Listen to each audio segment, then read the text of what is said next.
Welcome to the Unstoppable Recording Machine Podcast. And now your host, EYAL Levy. Welcome to the URM Podcast. Thank you so much for being here. It's crazy to think that we're now on our 5th year, but it's true. And it's only because of you, the listeners. And if you'd like to see us stick around for another 5 years, there are a few simple things that you can do that would really help us out. And I would be endlessly appreciative. Number 1, share our episodes with your friends. If you get something out of these episodes, I'm sure they will too. So please share us with your friends. Number 2, post our episodes on your Facebook and Instagram and tag me and our guests too. My Instagram is at EYAL Levy URM Audio. And let me just let you know that we love seeing ourselves tagged in these posts. Who knows, we might even respond. And number 3, leave us reviews and 5 stars, please, anywhere you can. We especially love iTunes reviews. Once again, I want to thank you all for the years and years of loyalty. I just want you to know that we will never, ever charge you for this podcast, and I will always work as hard as possible to improve the episodes in every single way possible. All I ask in return is a share, post, and a tag. Now let's get on with it. Hello, everyone. Welcome to the URM Podcast. My guest today is Esjay Jones, who's a South African producer living in California. She's got a very interesting story because she got into a band like 10, 15 years ago that got really big in South Africa, as you'll hear, like to the level of flying around on private jets. And then went from there and came to the U.S. and started from ground zero and built up this production career that led to her now working with people like Head from Korn, Jason Rauch from Breaking Benjamin, Alien Ant Farm, and all kinds of other people. She's a very interesting person and an example of really what you can pull off if you just put your head down, refine your skills to the utmost degree, and really go for it. It's always inspiring to me to talk to people who pull off the seemingly impossible. So without further ado, I give you Esjay Jones. So Esjay Jones, welcome to the URM Podcast. Thank you. I'm so stoked. I appreciate you being here, especially considering the fucking jet lag you must be feeling right now. It's actually crazy because New Zealand is only 3 hours ahead in time, but a full day. But for some reason, I am like absolutely broken. It could have been the excessive alcohol in New Zealand, but otherwise, getting old is no fun.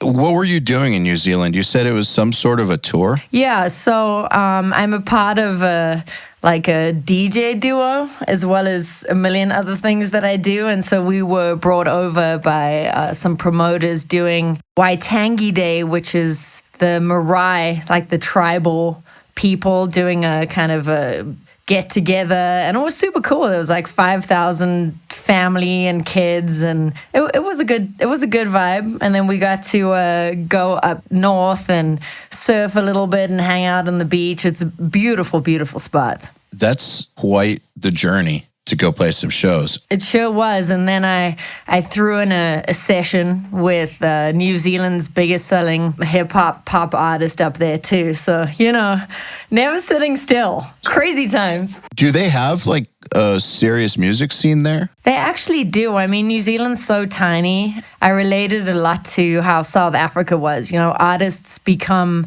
such big fish in such little ponds.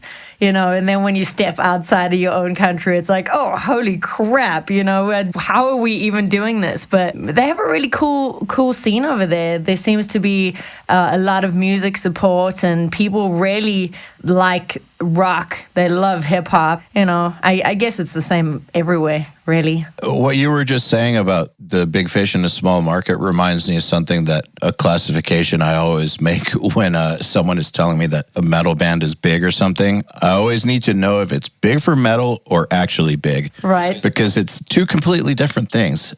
It really is. I think it goes for every genre. Yeah. I know from traveling and just from going all over, it blows my mind how many artists there are in the world that have massive careers or really great careers that people here in the US have never even heard of and will never hear of. Yep. That are super active, like super accomplished, cool artists. It's really, really interesting. Like there's this German metalcore band called Heaven Shall Burn that Yes. Okay, so they're this metalcore band, and I don't listen to metalcore, but I know who the big bands are in that genre. And there's the bands that are big here, and everybody knows them, but then they go there and then they open for Heaven Shall Burn. Heaven Shall Burn is bigger than all the big American metalcore bands over there. However, nobody here has even heard of them. And this band has been around for well over a decade. Wow. And they're a big fucking band. So I don't know what it is. I feel like Germany, kind of that whole Eastern Bloc, like Russia, Georgia, all those places, like they just have this crazy metal and rock scene, which like America just doesn't seem to cater to that for some reason. I think we're so force-fed popular culture that we kind of, even if we do love music of a certain genre, it's sort of what's put in our face is less of that. Whereas like these other countries are just like the response to, I mean, bands always say, and I'm sure that people have spoken to you about this a lot, like when they go on tour to Europe or to Japan or whatever, they're like, man, the response that we get over there is so crazy. Whereas America, which is like 10 times bigger than any of those countries, is just like people are suffering on tour. It's crazy. It blows my mind. I have a few theories on why that is. The first one is, I think, size of the U.S. So I think if you go to certain parts of the U.S., it's just as cool as any of those markets like Japan or Germany. But you can basically divide the U.S. into like 5 different touring markets, something like that. Now I'm interested. I don't know if this is actually true or not. So this is just how it works in my head. I look at the US as multiple touring markets. So in my head, it's always like they're, Southeast, then that Texas area, then the West Coast in Arizona, kind of nothing in the middle, and then the Northeast. Right. By nothing in the middle, I don't actually mean nothing in the middle because there's where a lot like all the going on. great bands come from. Like in the middle where there's nothing. Everyone's just like because there's nothing going on. Yeah, but the thing is, so I think people, when they talk about touring in the U.S. being hard, they're thinking about all these different regions as part of one big thing, as opposed to looking at the Southeast as one touring market, the Northeast is another touring market. And I think if you look at it like that and compare individual touring markets in the U.S. to foreign countries like Japan, I think there's more grounds for comparison there. Yeah, totally. Man, we had the craziest. I played in a band in South Africa for a couple of years, and we had several number ones over there. And then we decided, well, we've kind of hit the roof in terms of sales and kind of the rock scene. There's a very small rock scene in South Africa, and we kind of, hit the roof there. And so we're like, okay, well, let's spend every cent we've ever made and get a bus and tour America for 3 months. I mean, we did 39 of the states in 3 months, like me and 5 boys in a Ford E350. It was the gnarliest experience I've ever had in my entire life. We got to get terms just because you're saying bus, but an E350 is a van. So is the terminology different? I think America is the only place in the world that has these like giant ass cars, and trucks and vans and buses. When I say bus, I mean a van. It was a E350 was a van, but it was kind of like one of those, like a school bus, but a really small bus. What do you guys call those things? I don't know. It looked like that. And a friend of ours who was living in Atlanta at the time, like pulled out the seats in the back and like put this little like faux bed thing in the back, and we had a little fridge in. And when we arrived in Atlanta, which was our first stop, and it was like my first time in the States, just so rad. Like we opened the fridge and there was like 24 Steel Reserve in the fridge, you know, really, really classy. So when you say that you kind of got to what you would consider to be the ceiling of the South African market with 4 number ones, I guess that means if people listened to rock, they knew who you guys were, basically. Yeah, absolutely. So it sounds like. Absolutely. I mean, Stealing Love Jones, which was the name of the band, it was actually called Love Jones. And then when we came over to the States, there was another band called Love Jones that tried to sue us for the name or something. And so we were like, well, fine, we'll just call it Stealing Love Jones. I mean, you know, we'd sold...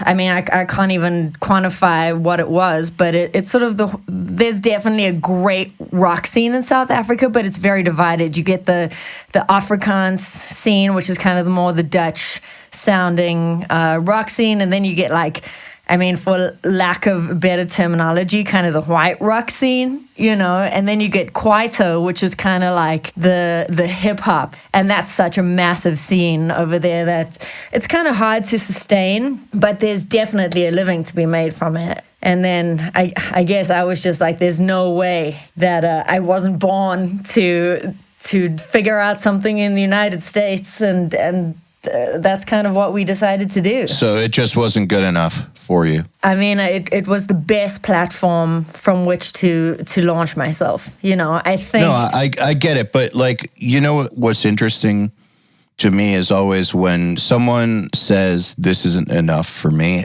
It's just interesting to me because this is something that I used to wonder why I would piss off some people around me.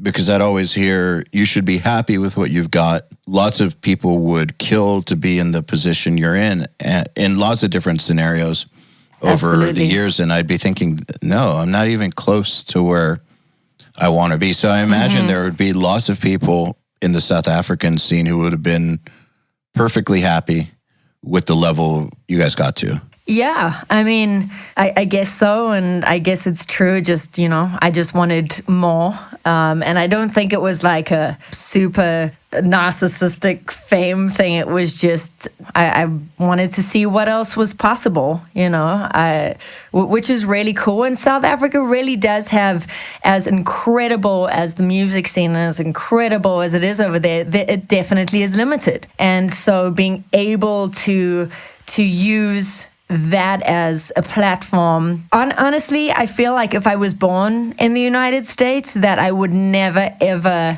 have the success that I do now. And I know that's a crazy thing to say, but I feel like having the opportunity of being, once again, such a big fish in such a small pond kind of helped open doors for me in the United States, which I don't think would have happened if I was just another person born in the United States, you know. But I could be totally wrong, but that's kind of how it feels. So I feel really, really lucky and really blessed to have had everything that's growing up in South Africa for the 27 years I was there gave me. I mean, and also the thing that I think is definitely true is that anybody who's experienced that kind of success, whether or not it's like, you know, in a major market or not, is going to be taken seriously right off the bat by other people. So I think that it gives you credibility from which you can then move on from. And I always actually tell producers that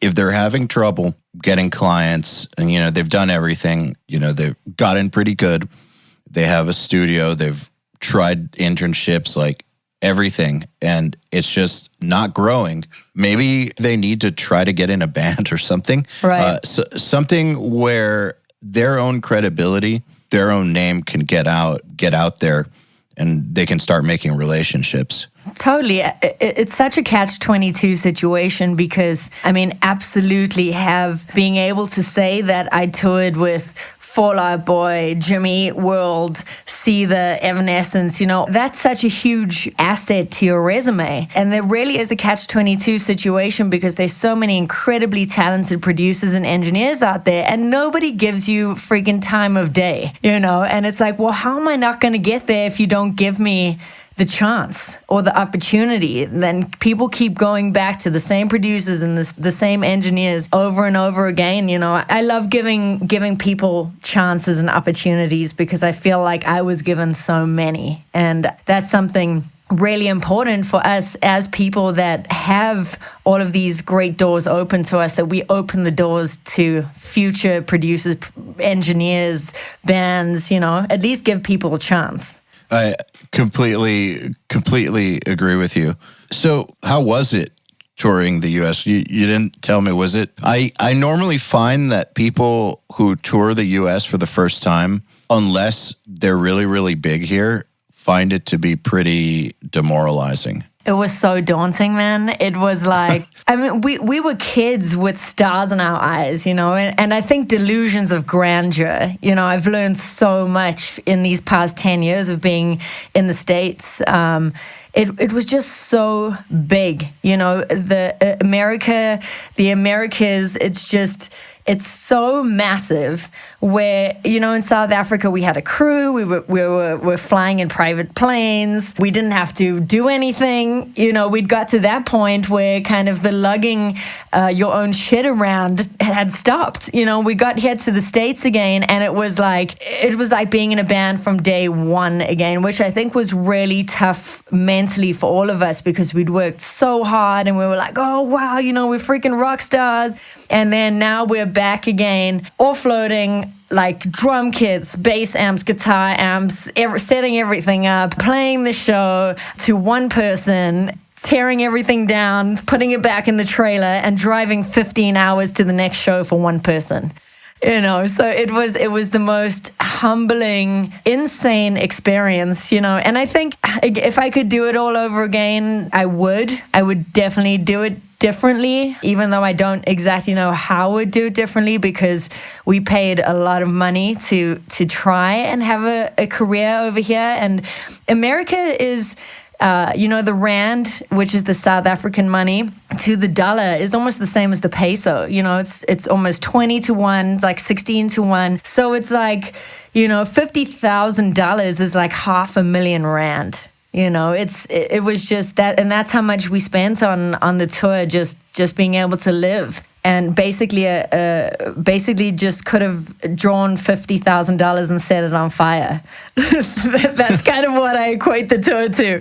But it was a great experience, and I wouldn't be here without it. You know, we actually ended the tour early because, I mean, everybody was just partying too hard. Everyone was exhausted. Everyone missed wives. You know, it ended up just being an absolute shit show. And luckily, 10 years down the line, we are all friends now, and we love each other, and we're success for everybody. But that's not how we parted as a band. It was just like we got to LAX, and it was like, you can go fuck yourself, and I never want to see you ever again. Like that was kind of how the tour and the band kind of split up, and everyone went back to South Africa. I sold everything up and came back to the States. I was just like, this is not it, you know, this is not it for me. And then I discovered.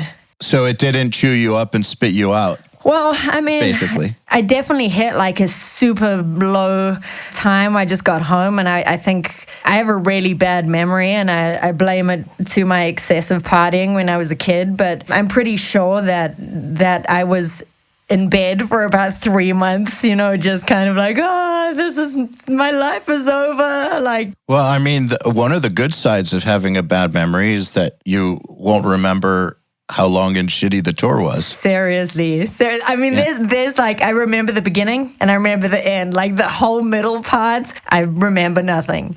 I do remember this one. I relate.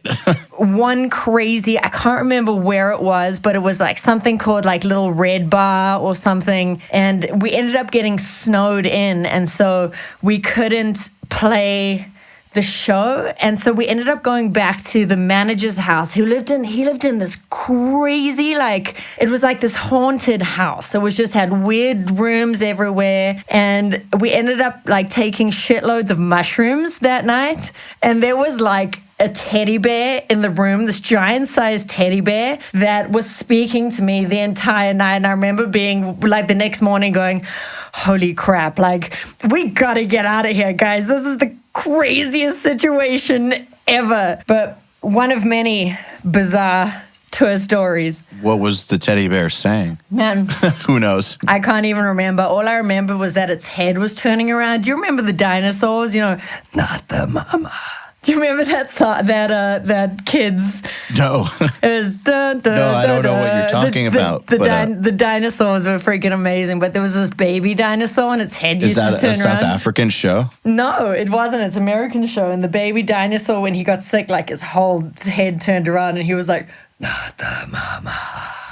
Anyway, that was kind of the situation. Freaking creepy. Yeah, sounds like it. I've been on those hell tours before. We were on a few of them. And I remember one in particular in 2009 that lasted for about 3 months. It was our mistake for accepting it. We had two options. We had a bigger tour that was shorter, but less money. And we got offered this smaller tour that was 90 days long through a summer. That was more money. And our management, I knew better. I fucking knew better. But our management, I take responsibility for accepting it, but we did get kind of strong-armed into it. And on that tour, we were taking bets to see which bands would break up. Oh my gosh. There were 6 bands that set out on it, and only 2 bands were left standing. No way. At the end. And I remember those kinds of tours as the ones where, you're driving 16 hours to play for 2 people or even 50 people. It's not worth it. Night after night for months, super brutal conditions. And I know a lot of people who, I guess they faced whether or not they really wanted to do it anymore. And most people said no. As a matter of fact, around that time, I also got honest with myself about not wanting to do the band thing anymore. I came to the conclusion that my original ideas were right for me. I think you got to be honest about your goals. I always said that I only wanted to do something huge. If it's not Slipknot sized, I don't want to do it. And damn. And then pressure. I kind of stopped saying that because people would get weird about it and it sounds super unrealistic. But then after being on those hell tours, it's just this is not what I want to do. I want to do this if it's fucking huge. If not, I want to find something else because I'm not going to feel right until I'm doing something that's making a significant impact. I'm not wired to do small things. But I think a lot of people would go on those tours and just be like, I'm out completely. This is over. Fuck this. Done. So I just think it's interesting hearing your story. You're in a big band, flying around in planes. You think you're going to come to the U.S. and continue that, but you get the brutal reality check of what it's like to tour in the U.S. when people don't know who you are, which is basically like being a local band.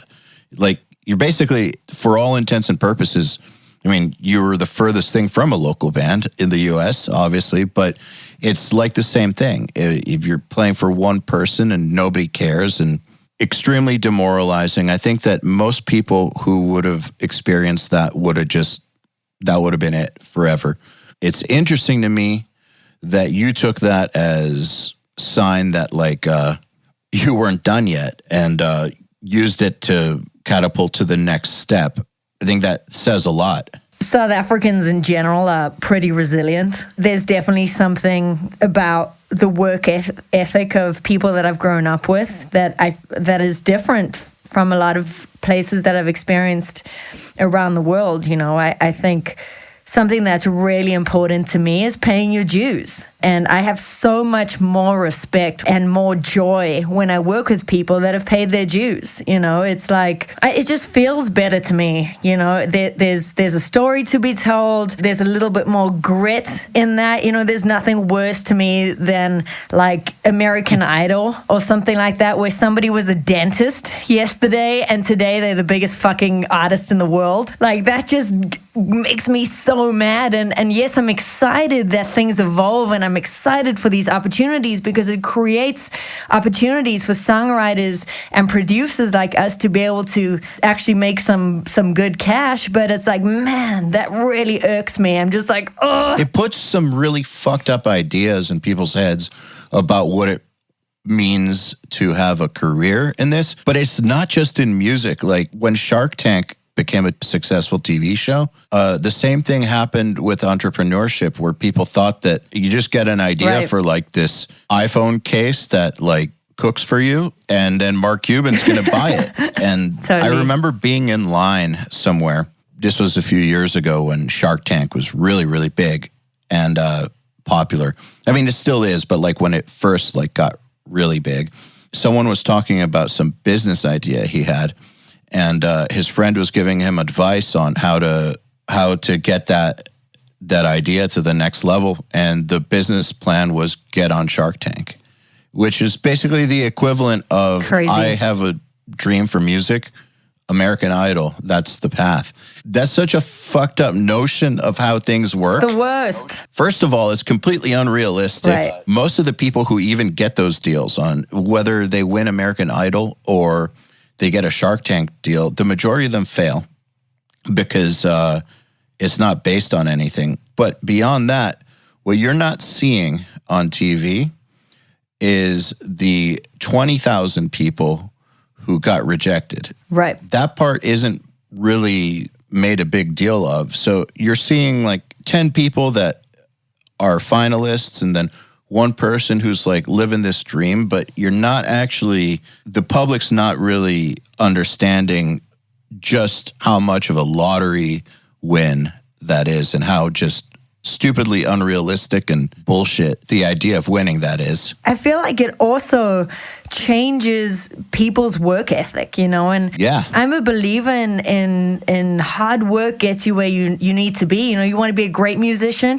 you freaking better be in your room 8 hours a day practicing. You know, you want to be a great band, you guys got to be up there practicing 3 to 4 times a week. You know, it's just, I feel like there's a pattern that I'm seeing in younger kids, you know, and I don't think I'm old by any means, but it's just in people that are younger that there's this instant gratification thing that it's like people are very entitled and you know, I don't like it. I believe that music is, and it's a gift. And this is something that, you know, that you earn. I really do. It's like having the privilege to stand up in front of people and play and have people listen to what you have to say and love your music. Like, that's a responsibility and a privilege. I completely agree. It's so crazy. Like, people's work ethic is just like, oh, well, you know, I'm a rich kid and you know, I was in rehab for 7 times already and I've never actually had a job in my life, but you guys should listen to my awful life story. I'm just like, oh my God, where was the disconnect in life? You know,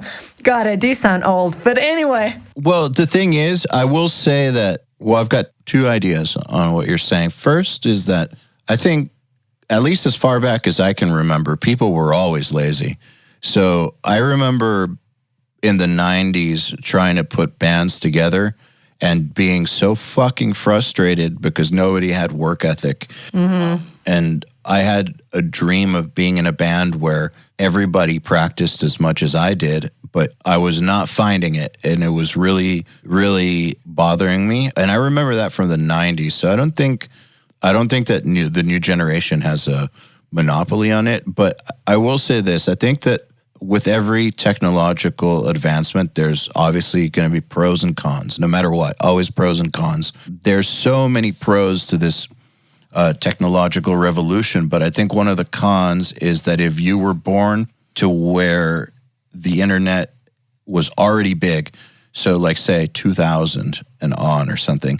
Like if you don't know what the world was like before that, so you're just born into this world we're in now, I think that it could fuck you up a little bit because you're so used to things being instant. I can see how it could fuck up your expectations. However, on the other hand, I will say that kids that I've met who from that younger generation are fucking smart because of the internet, their ability to learn and just the volume of shit that they learn and the speed at which they learn, and It's crazy. Can I tell you the craziest experience that I've had? I work with a lot of younger artists and Disney artists, and the craziest thing is like when I'm sitting in a session and I'm engineering vocals, I keep having to look at my vocal chain and going, is there auto-tune on the vocals? Because it's so insane. Like these kids, their vocals are so insane and pitch perfect. Yep. The way that the vocals change from notes, it almost sounds like it's got that auto-tune slip on it, and I'm always just like, whoa, like have I got auto-tune in the chain here somewhere where it shouldn't be? That's a pretty cool thing. I mean, humans are pretty spectacular and brilliant things. I've noticed that too with vocalists. It also threw me for a loop the first time I noticed it. It happened with drummers as well. I believe that this drummer named Alex Rudinger, who is a fucking god, and he's younger than us, about 10 years. And so I started working with him when he was like 19 or something. And he was ridiculous on the drums, ridiculous, and a lot more advanced than people from my generation. Mm-hmm. And I believe that what he told me was when he heard these records that we know were all edited and triggered and all this stuff. Yep. He didn't know that because he was a kid. He thought that that's what they were actually playing. Wow. I mean, some of them were actually playing it, but he didn't know that it was like corrected, or he didn't know that like samples were used on the kick to even out the velocities. He thought that that's kick drums have to be that velocity played. Wow. And so if that's what he thought, that's what he went for. And he became basically a superhuman drummer. It's insane. Yeah, because he grew up hearing these drums and thinking that that's just how drummers play. Wow. Now it is how drummers play. Totally. That's not how drummers used to play. I'm just noticing that all over the place. And so I actually have a lot of hope for the next generation. As long as they don't succumb to the cons of living in this age, like as long as they don't get too wrapped up binging things or expecting too much instant gratification, I think that they'll be all right. I hope. It'll be all good. Everything comes back around, right? That's what do they say? 20 years, everything goes around in 20s or something. So right now we're about to get the early 2000s back again, which is my favorite time in music. The post-grunge, new metal, that's my jam. So I'm hearing guitars on radio again, which is super exciting. Because I feel like it's just everything's been programmed and the human element has been dissolved from pop radio, and now that it's kind of climbing back up the charts and I can hear some live drums and there's guitars back in there and I'm hopeful. Are you finding studio clients of yours are starting to lean back towards real instruments? I feel like there's still a big hybrid, because sonically, just how music sounds now, it's just so perfect and corrected and big, whereas if you listen to stuff from the 70s, 80s, 90s, there's a big sonic difference. So I think people are still wanting that hybrid mix, where it's like, hey, can we get this on it, but can we layer it with a synth or something just to fatten it up? There's definitely a nice shift happening. Whereas before, I mean, a lot of for the past couple of years, I've been working predominantly with kind of more pop artists, and everything's really just about beat making. We're coming back around now. My management team has me where I really want to be, with rock and metal artists, and it's kind of cool to be sitting back in the studio and setting up mics and tracking drums and obviously, when it comes to mix, that we do add samples in and we're layering stuff because that it just things sound sexier that way. Maybe is that a weird word to say? Things sound sexier. No, it's true. But it is cool, because I grew up in the church, and I kind of learned everything from the church, like playing in the worship team, and then kind of getting behind like the Alan Heath Z16FX, kind of little fader board, So it's kind of everything's coming back to where I started, which I'm excited about, and why like finding URM Academy, like wow, what a joy! You guys are just to get online and watch through kind of the mix sessions, and I've had the privilege of sitting over the shoulders of producers and engineers that are massive. So I've learned a lot, but there's lots of secrets that I've missed out on that you guys are definitely helping me with. So I appreciate it. The thing that I think we're doing is getting on a record, like historical record of the techniques of all these great people in this genre, because other genres have that.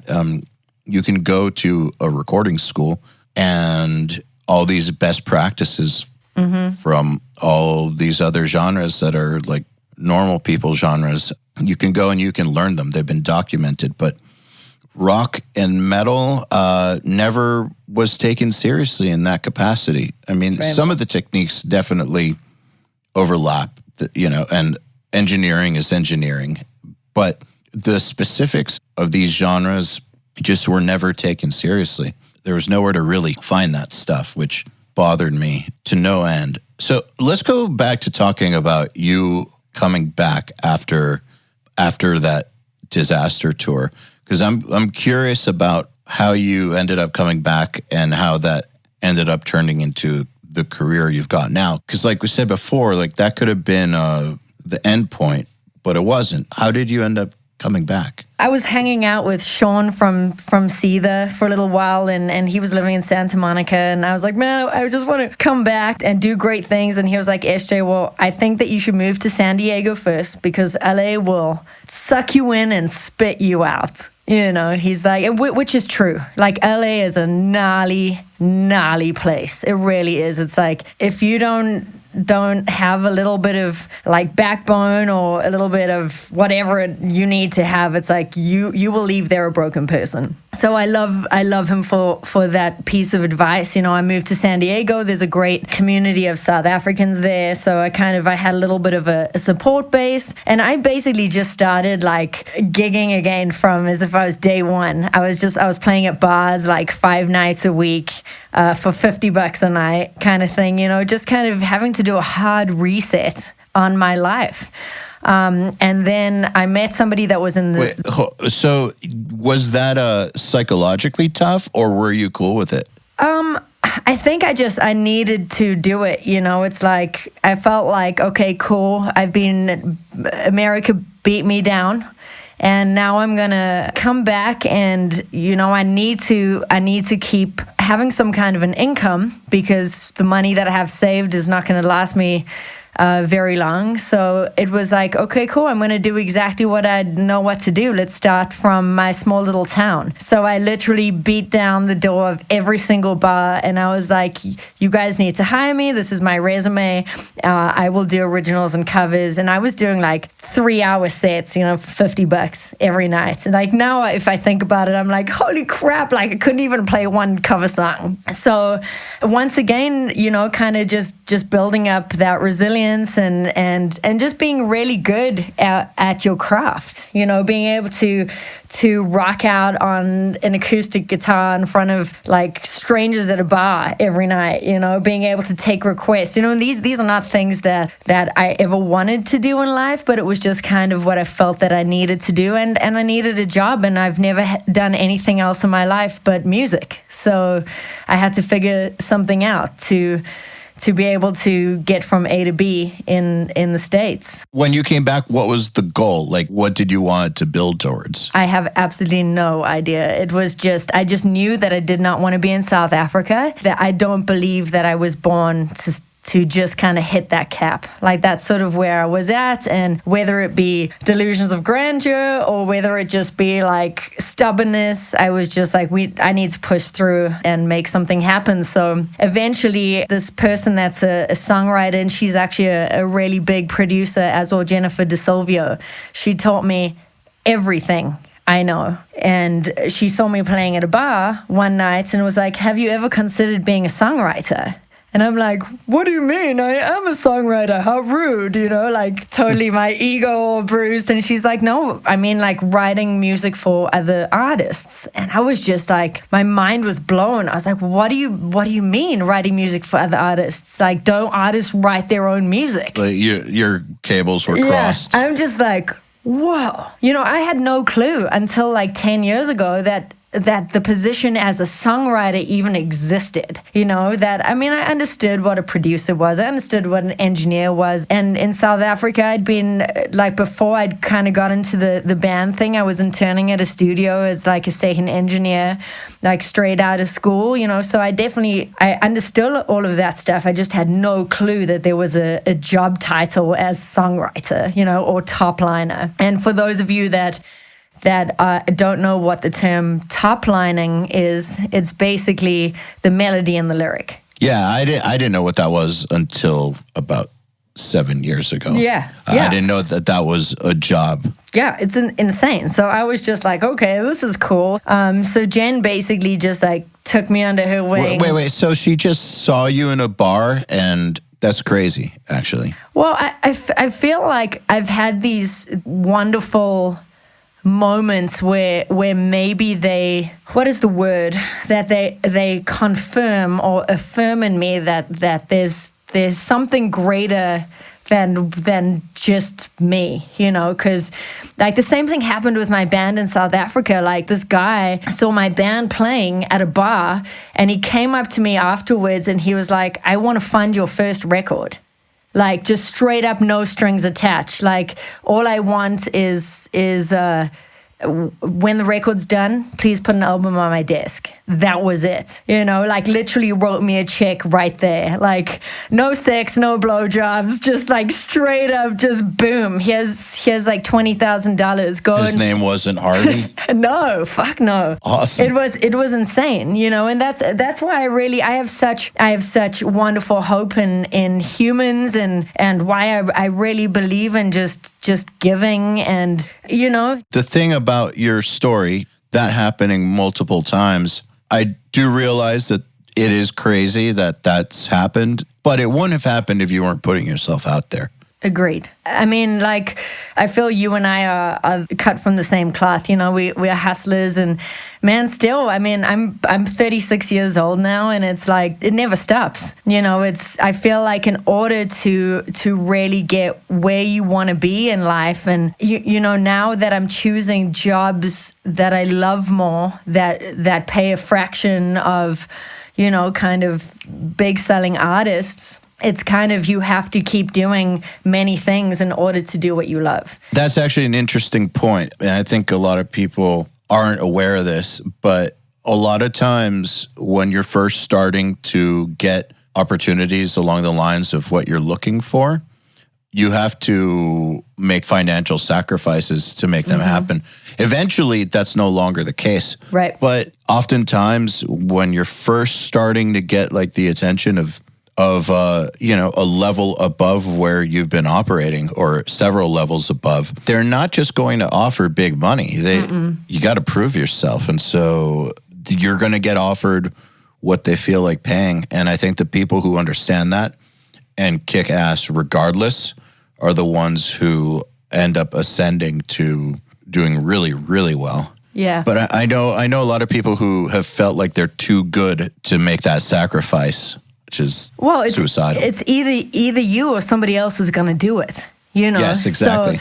So I mean, that's every single day I'm still in positions where, and the reason why I have so many other kind of fingers in pies, if that's the right thing to say, but it's fine. Yeah, it's it's the opportunities that I'm given 9 times out of 10 are not paid. But I want so badly to work with this artist or to have my name attached to them that I'm willing to do it, And it's kind of the reward that comes from that. And I mean, It's yeah. I mean, I really think that that's an important thing to say. Just go for what you love to do, and then go and find another job, just to pay the bills, and then get back in there and build that resume. Even though I'm still doing it now, 20 years later. If I didn't do it, I wouldn't get into the room with the Korn guys. If I didn't do it, I wouldn't be in the room with Crazy Town and Alien Ant Farm. It's kind of, they open doors, and then once you have those relationships, like those guys will stand by me. They'll be like the way that I've heard other people say that they've spoken about me as an engineer and producer. Those words are more valuable to me as a producer and engineer than $5,000 for a song. I was about to say, that's your payment right there, right, in terms of future work. Absolutely. One of the things that keeps coming up over and over and over and over on this podcast, and I know it from my own life, but it's just something that I like to harp on, because so many producers that I know that are coming up wonder where work comes from, or if they should buy advertising or do all this stuff. And in reality, everyone I know who's done all right, it happened through word of mouth. That's how it works. Mm-hmm. That's always how it works. That's not the exception. That is the rule. Is word of mouth is what does it. And so getting people like members of Korn to speak highly of your work, that is currency, mm-hmm, basically. Relationship is everything. 10 years down the line, when I was in San Diego, I was hanging out with the POD guys, and Wav and I have kept a friendship going. And he was the one kind of like 2 years ago that was like, introduced me to my new management, Renee Mata at AAM. And Renee was the one that I was at NRG meeting with him, and the Grey Days guys just happened to be there, which is the project that Chester was working on just before he passed, So all of these things, like the synchronicity of it all, it's like these relationships that I've invested in 10 years ago are now paying off, like now, So it really is important how you treat people, how you present yourself as a brand, as a producer and an engineer and a human. This is your own brand, and you are your own entity, So how people see you is really, really important to your business plan for the future. It's kind of everything. So, sorry to rewind this, but I wanted to hear more of the story, but we kind of went off on a really awesome tangent. So, she comes up to you at a bar and is like, have you considered songwriting? And you're like, what the fuck is that? But were you intrigued? Oh, absolutely. I was just like, cool, that'll be great. And I was still living in San Diego at the time. And she was living in LA. So she said, come on up. You can sleep on my couch. We'll start. She obviously saw something in me that she could sign. She must have liked your originals or something. Yeah, I mean, I think that was it. I think there's potential, when you see somebody with talent and you at a stage where you can start signing people, I think it was like, okay, cool, I'm going to sign her as a songwriter to me. Mm-hmm. And that's basically exactly how it went down. And for the next kind of 2 years, she literally taught me everything I know, from how to use Logic, how to kind of start crafting melodies, so it really was incredible. It's invaluable education that I'm very grateful to Jen. I mean, we've kind of gone our separate ways and we're not close anymore, but what she's doing is just, she's still slaying out there, and she's on the pop side of stuff, and I'm kind of on the rock and metal side. But what I was taught in terms of being how to conduct a studio session, how to be with the artist, how to approach writing a song, how to approach instrumentation, every single one of these things is something that I was taught by her. And then obviously being in the room with massive producers and artists for the past 8 years has been an education in itself. But I mean, it all started there. Insane. Really. There's nothing that can replace having the right mentor, in my opinion. Yeah, absolutely. So did you immediately just move to her couch like 2 days later? Yeah, I didn't have anything going on. I was just couch surfing in San Diego. And I'm sort of that person, you know, I still am, is that I don't really go into anything with a plan. I'm much better flying by the seat of my pants. You know, I'm a really good under pressure person. And when I have to plan something out, I don't know. That's just my personality type, I guess. So I'm fairly free-spirited, and you know, I was like, cool, if you'll have me, like, let's go, you know. Fuck yeah. So it really did go down like that, and just she opened the doors up for me to get my first publishing deal. I signed a deal with Zach Katz and J.R. Rotem, and got some cash in my pocket, and was able to kind of really start focusing on the production and songwriting side, you know, so going from being an artist into 100% behind the scenes. And I so much prefer it that way.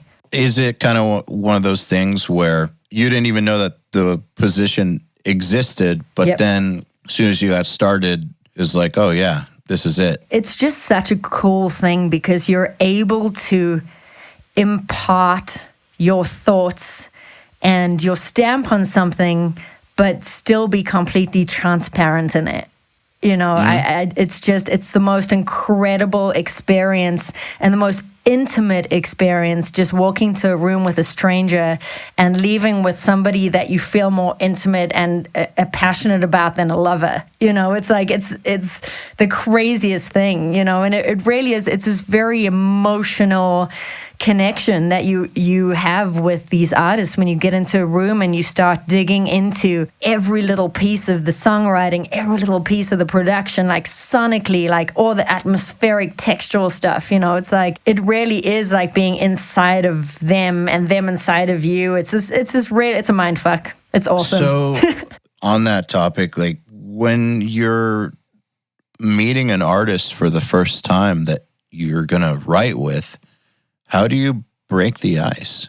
Because, yeah, it is. Writing is a very personal thing. Mm-hmm. I mean, it really, really is. I mean, I realize that sometimes producers will, like, change things in the studio, and there's a very technical side to writing. Mm-hmm. But really, when it comes down to it, the spark for a song, if you're doing it right, comes from a real place. And how do you break that ice with a stranger? I haven't been in any. I was trying to approach this from a way of how not to approach it, but I haven't actually ever been in a session where it was just like, oh my God, I basically want to gnaw my arm off to get out of here. That's never happened? No, I haven't. Wow, I'm jealous. I haven't had that experience yet, touch wood. I think just being your authentic self. I think coming from a background of playing in a band,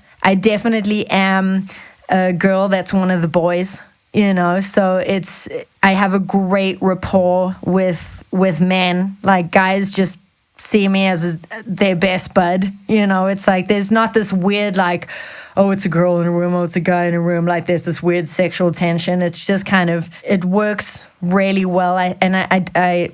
I think that comes from being in a band and kind of living on the road and having that little extra bit of substance or thickness, whatever it is. I think it's really important to allow the artist to speak. A lot of the time I've been in sessions where I'm the producer and I watch how other songwriters work, and I love working with other songwriters because I find that it's a lot for me to be engineering, producing, and writing a session. It really is kind of three different parts, like pulling away from each other. So I love to work with other songwriters, and I can see the moment that artists start getting uncomfortable, kind of people just seeming really forced. You know, it's about being super relaxed. I'm going to key in on something that you just said, that you notice when it is that artists start to get uncomfortable. Mm-hmm. And I've always said that to be able to do this job, you need to have a really high emotional intelligence. You need to be able to read people maybe better than they can read themselves. Yep. because there's there's cues that people give off. I've just noticed that, like, I can tell when someone's about to get uncomfortable. I can tell when, before it even happens, before I think they even know in some cases, like, I've been able to know, like, all right, let's not head this way. That's going to make them uncomfortable. Or I have seen other people do it where it's like, oh man, like, stop what you're doing right now. Yeah. Like, you can just, I don't know, like, you can just, like, feel it on somebody. It's hard to describe, but it's a real thing. Yeah, what you just said, like, reading the room is so important. I really do think that is a skill set that is probably one of your most valuable assets as a producer and songwriter. Like, sometimes you have to choose when to pull out, you know, which gun. Like, sometimes I'll go into a room and I'll see that, okay, cool, I basically need to have, like, a full produced out song and top line ready. Like, this session is just not going anywhere unless kind of I pull out the big guns. Other times you arrive with an idea and the artist will just lose their mind, just like, I can't even believe you're forcing this on me. It's really about reading the room, reading the artist. I love that you said emotional intelligence, because that's one of my favorite joint word meanings, you know, just being able to really, really read people, to understand, to look at their body language, their eyes, their, you know, especially as artists are complex beings. So being able to sit in a room and be alongside that is really amazing.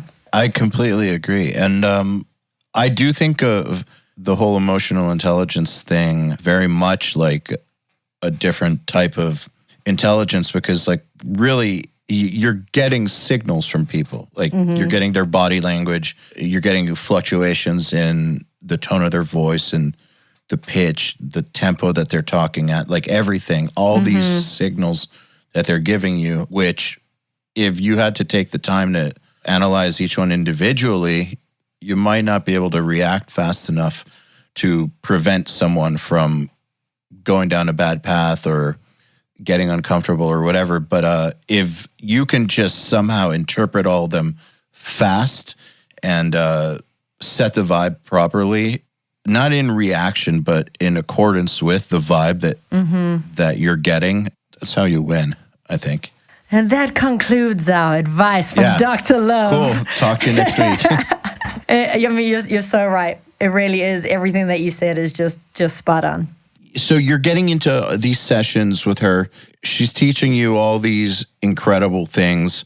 You're suddenly in the room with, like, major producers and major artists. At first, was it kind of like, just don't say anything, just observe? Like, at what point did you start to put forth your own ideas, or was it right away? I mean, I think I was a little bit of a cocky shit in, like, when I first started with this, you know. So I learned fast just that I didn't leave a good taste in people's mouths in the beginning, just kind of like jumping in and being like, just came on too strong. Yeah, totally. Came on way too strong, you know, and that's all comes back to emotional intelligence, but just kind of sitting back and just watching Jen, how she handled the room. And, you know, it really is just about learning. And I think sometimes just shutting up and listening is the best person that you can be in the room. You know, obviously now when I'm taking sessions by myself, you know, it's a whole, obviously I need to be speaking, but I think when you are in the room with people that have more to offer than you do, I think the most valuable you can be is just to kind of keep quiet and listen and absorb what is going on in that room. And, you know, that's exactly how I got through to where I am now, is just by listening, absorbing, just watching over the shoulder. Like, why is Alex the Kid doing that? Oh, cool. That's a cool, I wonder why he's putting that on the kick drum. You know, asking the engineer, like, little simple questions. Just kind of being interested when the time is right, obviously, to ask questions. Hey, everybody. If you're enjoying this podcast, then you should know that it's brought to you by URM Academy. URM Academy's mission is to create the next generation of audio professionals by giving them the inspiration and information to hone their craft and build a career doing what they love. You've probably heard me talk about Nail the Mix before, and if you're a member, you already know how amazing it is. At the beginning of the month, Nail the Mix members get the raw multi-tracks to a new song by artists like Lamb of God, Angels and Airwaves, Knock Loose, Opeth, Meshuggah, Bring Me the Horizon, Gojira, Asking Alexandria, Machine Head, and Papa Roach, among many, many others. Over 60 at this point. Then at the end of the month, the producer who mixed it comes on and does a live streaming walkthrough of exactly how they mix the song on the album and takes your questions live on air. And these are guys like TLA, Will Putney, Jens Bogren, Dan Lancaster, Tui Madsen, Andrew Wade, and many, many more. You'll also get access to MixLab, which is our collection of dozens of bite-sized mixing tutorials that cover all the basics, as well as Portfolio Builder, which is a library of pro-quality multi-tracks cleared for use in your portfolio, so your career will never again be held back by the quality of your source material. And for those of you who really want to step up their game, we have another membership tier called URM Enhanced, which includes everything I already told you about and access to our massive library of fast tracks, which are deep, super detailed courses on intermediate and advanced topics like gain staging, mastering, low end, and so forth. It's over 500 hours of content, and man, let me tell you, this stuff is just insanely detailed. Enhanced members also get access to one-on-ones, which are basically office hour sessions with us, and Mix Rescue, which is where we open up one of your mixes and fix it up and talk you through exactly what we're doing at every step. So if any of that sounds interesting to you, if you're ready to level up your mixing skills in your audio career, head over to urm.academy to find out more. Can we talk about rubbing people the wrong way? Because I think that's interesting that you said that.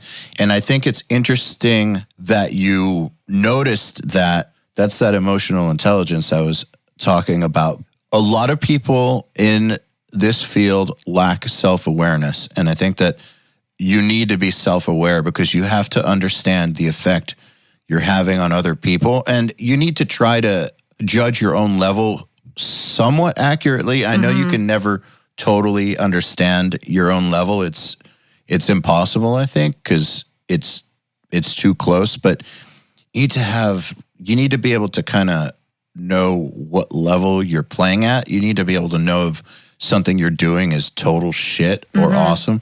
But you really, most importantly, need to be able to know what effect you're having on people. Right. And so I've noticed so many people just do not get it. And I know I've met a lot of people who have really fucked up by being too positive, coming on too strong, just like tiring people the fuck out. Like just it's too much. Yep. But then there's some people who are intense, but they have figured out how to make it work. Like you're an intense person for sure, but you definitely have not weirded me out at all. And you figured out how to make it. Just wait. Yeah. The day's still young. But no, but like you figured out how to make it work for you. And I want to hear a little bit more about that. I think it's really important. Like when you take on the role as producer, songwriter, engineer, that you step out of your artist role. There cannot be two artists in the room. And I think that is the number one thing that I see makes artists really uncomfortable is when they are not the center of attention. It's their session. Like the songwriter is trying to be so much more extra than the artist, and it really, it irks people. And as it should. It's their session. Yeah, absolutely. And I think that if you come from a place of being an artist, which definitely helps you be a producer, engineer, songwriter, but you need to be able to take that hat off and step back and let this other person, even though you probably are 99.9% steering that ship and you are making all the magic happen, it's important for the artist to feel like they are making the magic happen. I think a lot of artists that I'm in the room with, it's really uncomfortable to be thrown in with a stranger, So your job is to make them feel as comfortable and seem as great as possible. And that's gonna help you just really curate this incredible session and emotional bond with this artist.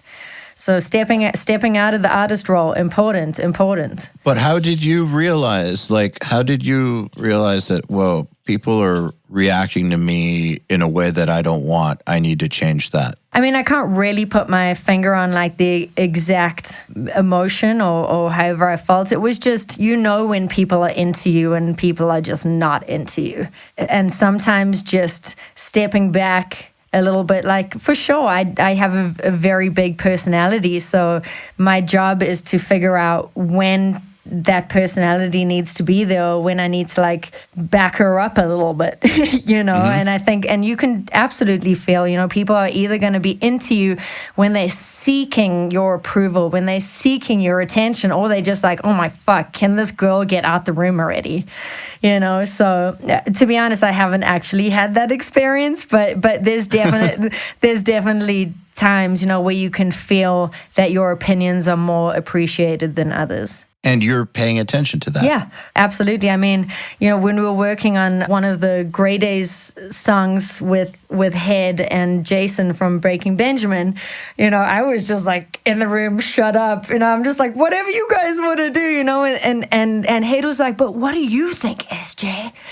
Just like, I'm just sitting there silent because I'm just like, holy shit, I'm producing a song and Head's playing on it. So it's so insane. And he's just was coming to me, just going like, hey, what do you think of this? And I'm just like, fuck, I don't know.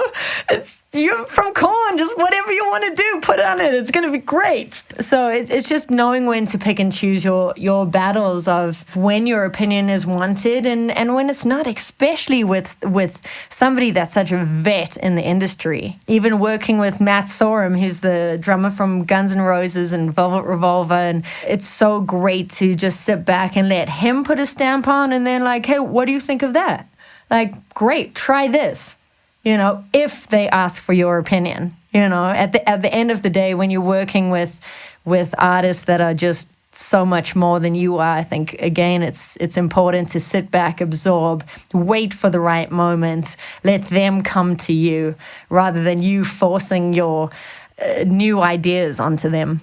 Just the fact that they're in the room with you already says a lot. It says that they're open to you. The mission from that point then becomes not to fuck that up and to not to overdo it. I totally agree, because there's no reason to. And I something that a friend of mine said, that the best producers know when to get the fuck out of the way. Yep. Absolutely. Yeah. That's such an incredibly important part of your profession, exactly being transparent. I believe that is a producer's most important job, like not putting your stamp all over. Obviously people sound like when you hear something like played by somebody or mixed by somebody or produced by somebody, you're like, oh yeah, I can hear that to them. People have a certain sound, but it's important that you allow, when you're working with a band, that you really allow the band's sonic value and their sound and them to stamp it on themselves and you just to kind of be the vessel. I'm going to totally take like a little U-turn where I really think that it's so cool that I've been given the opportunity kind of as a woman in this industry, kind of being involved in the metal and rock scene and having some of the biggest guys in the game enjoying what I'm bringing from a technical point of view, from a production point of view, from an emotional point of view to the record, because there's a difference, when it's a sausage fest in a room as to like you add one girl, it's going to change the entire dynamic of the room, and absolutely. And there is something cool about that, just that little sprinkle of something. And I think I would love to see more girls up in this. And it is a super daunting thing to be in a room of guys that are in the metal scene. It's a definite vibe, and just being able to kind of float and navigate that room without making it weird, without causing like any drama in the room, just being a human in the room making music together it's a really cool thing. And it's great to see. I mean, right now I feel like I don't know too many other girls in the rock and music scene. And I would love to see more of them. Where are you hiding? Come on out. Yeah. If that's you, I'm talking to the listeners right now, and you're hiding and you're working on awesome rock and metal stuff, hit me up. I would love to have you on the podcast. You don't need to hide. I do think they're out there. What I've noticed is just through the URM community, a lot of them are afraid to get too much attention on them because of the negative experiences that they've had, which are real. And I completely understand. I get it. And thank you for making this a safe platform because I really do feel like my opinion counts, and it's not because like I have a vagina, it's like, it's just, oh, cool. It's just another person. I feel like this is a really safe platform. I don't feel like there's any sexist weirdness, so I don't feel bullied. So thank you for creating this space. Happy to do it. See, I think we talked about this on the phone, but for me, I didn't have to really do any mental gymnastics to create it. I grew up in a world where women were just as badass as the men, just in the orchestral world. There's so many phenomenal female musicians and females in power positions that that's what I grew up around. That's what I know. And so actually the metal world that is guy dominated is different. I'm used to the metal world because I've been in it for a while, but that's not what was normal to me. And this makes more sense to me. I didn't really have to develop any sort of new understandings of things in order to make it the way it is. And so I think that's probably why it actually is a chill platform in that regard. I wish that more people would just chill the fuck out and treat the ladies in music like coworkers. I don't need people to be like, oh, well, let's give her a shot because it's a girl. If I can say this without sounding like a complete dick, it's like, I am great at what I do. To be honest, like, I rock guitar harder than most dudes I know. Like, I'm way faster and more efficient as an engineer and producer than most dudes I know, and so it's got nothing to do with, oh, well, we should give girls a chance. Like, if you are badass and proficient and a pro at what you do, it's got absolutely nothing to do with you being a man or a woman.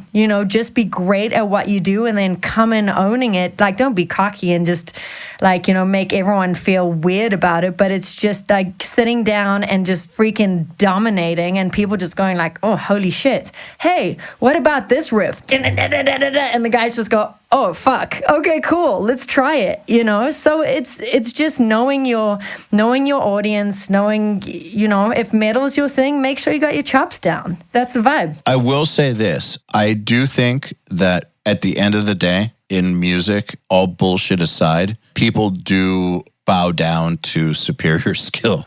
So right. when someone comes in and dominates, doesn't matter who they are, that person tends to win. Totally. So I agree with you. If you want to get far in this world, the more of a badass you are, the easier it's going to be. I do think that if nobody feels like they're making any special considerations, that definitely will work in your favor the most. If Absolutely. Someone's just working with you because they think you're great. One of my pet peeves is and I saw you post something on it the other day and I had such a great giggle because 9 times out of 10, I'm working in like these massive studios that cost like $1,800 or something for X amount of hours. And you said like, it takes 2 hours to figure out how to make the aux cable work. Oh, Phineas said that. Oh, was it Phineas that said that? Man, it was, you posted it and I just like died because it is, there's nothing worse than walking into a session and nobody can get shit started. It's like you walk into your bedroom just with your, like whatever you're using, your little interface, your little baby Genelex or whatever you got going on. Boom, boom, you in. Let's go. Let's start rocking. And it's like, oh, whoa, we got to just make sure that this mic pre is, and this is, and I'm just like, oh my God, like you're killing creative time now, man. That's just pet peeve. Like, be efficient, be streamlined. Walk into a session with like if you work on a template, have your template done. 9 times out of 10, I don't work on a template just because I'm crazy like that, and I like to be spontaneous and have things change. I feel like if I'm working on a template, my chains are always the same, and I like to test myself. And I feel it's kind of cool to switch things up. If you're nervous, go in with the template.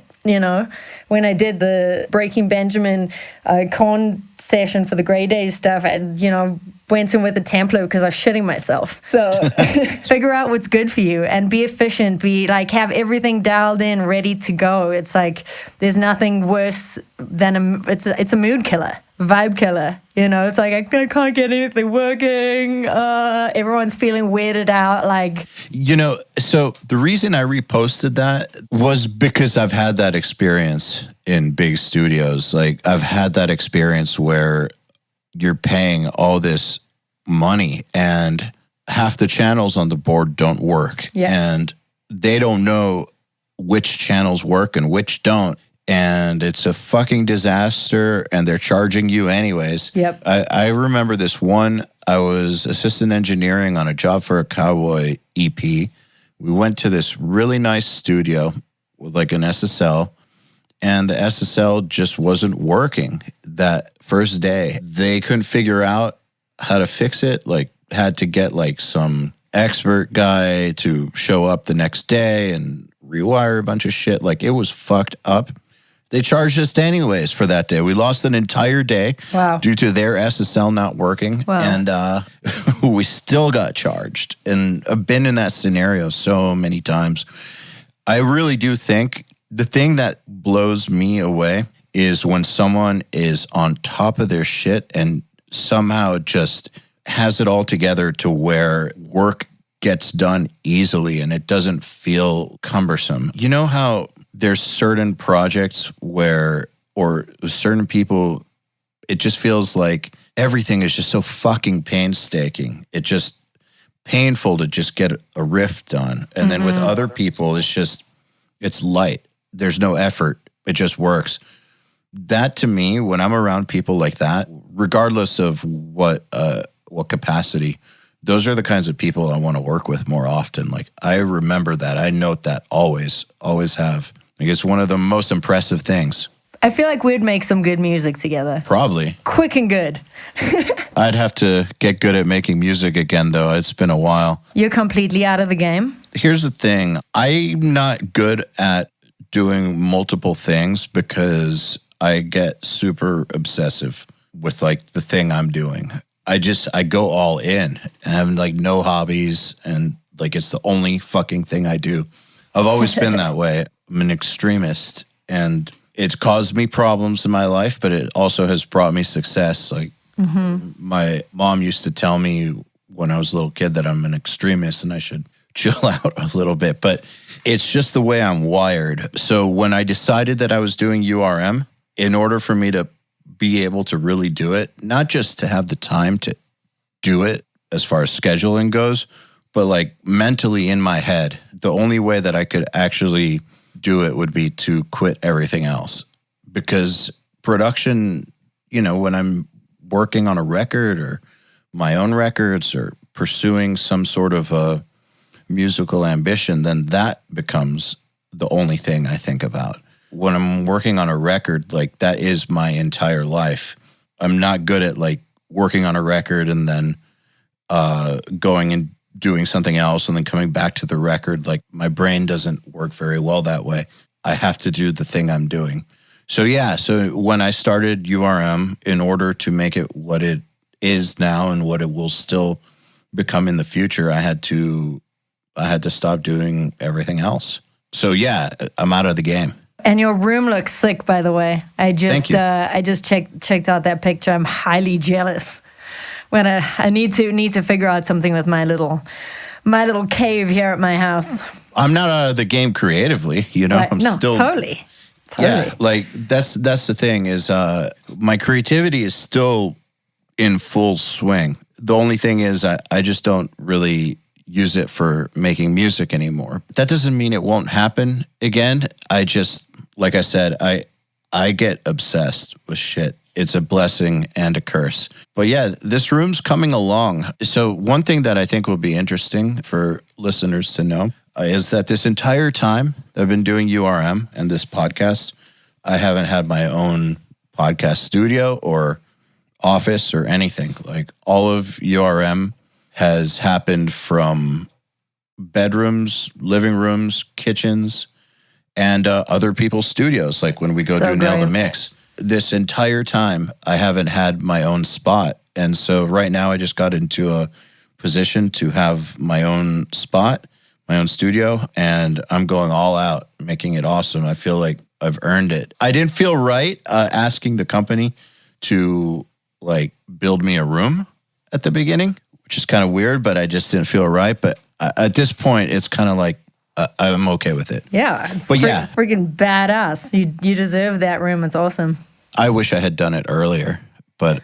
And going back to our Phineas conversation, it's like some of the greatest records that I'm hearing are coming out of people's bedrooms. It really is, you know, like sure, it's hard to track drums in a bedroom. Yeah, there's some challenges there. People are making it work. And we just did the new Alien Ant Farm EP. We literally did everything in the box. You know, which is not ideal, and a lot of people would criticize it, but I think it sounds pretty fucking massive. And I brought my partner over from France, Lucas D'Angelo. He's the guitar player in Betraying the Martyrs, and him and I have been working together for the past 2 years or so, and so I bring him in for a couple of projects whenever I just need to be focused on production, and then he can just take over all the engineering. And so we literally did that record on like a zero budget, you know, and just with a lot of love in the drummer's house. So I'm excited for everyone to hear it. I think it sounds badass, regardless of not having budget or anything. It's like you do not need fancy gear anymore. You need great ears and great instinct to make a great record. Absolutely. And that's you saying it, having worked in tons of great rooms. Yeah, absolutely. I mean, listen, do I love working at NRG? Dude, that studio is off the hook. The engineer that worked with us on the Grey Days record, Kyle Hoffman, he's probably one of the most insane engineers I've ever worked with. Like super efficient, super fast, just brilliant at what he does, you know. But that's not every day do we have these opportunities to be working with these incredible people. If I had to put together a team that I worked with, you know, every day that I just had in my pocket, you know, that would be awesome. But that's not reality, you know. And in order to keep flowing and to keep creating and doing great things,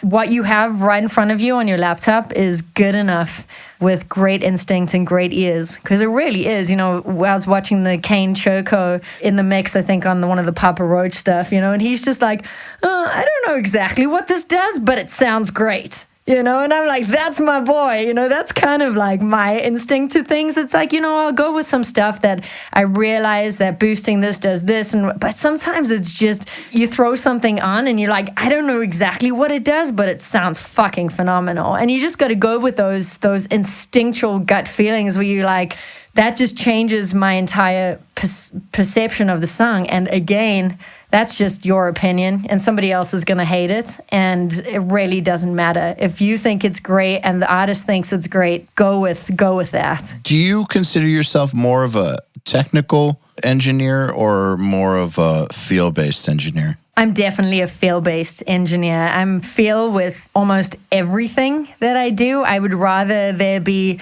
mistakes all over a record, you know, and then we figure out how to do it because the feel was there and it was so great. I generally don't compress and EQ too much on anything going in, just because I feel like if I have more control over it in post, that's just the way I like to work. I know it's not ideal, but you know, sometimes when I'm writing the song, engineering the song, producing the song, sometimes I make mistakes. I'm doing so much that I've overlooked something, and it's just easier for me working by myself to do everything afterwards. So, I mean, would I call myself an engineer? Like, would I feel comfortable going into NRG and running that rig? Absolutely not.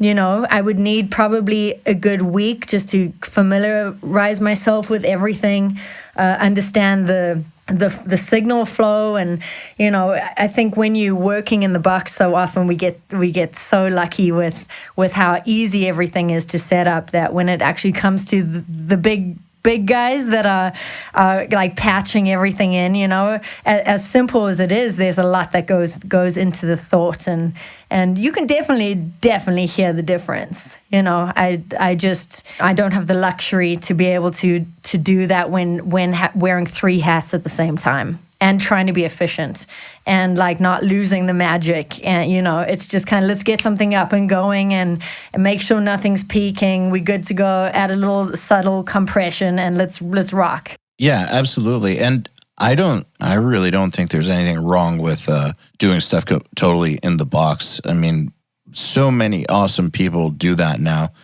And we've had several comparison sessions now.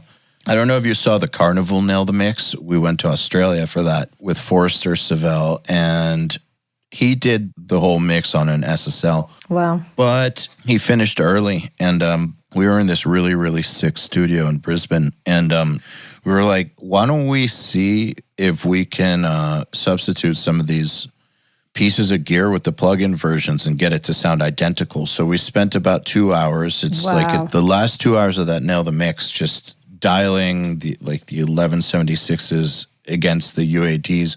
Wow. And what we found was that you can't match the settings and expect them to sound the same. Mm-hmm. So if you forget about that part, but just use your ear to try to match them, you can get them sounding identical. It really doesn't matter.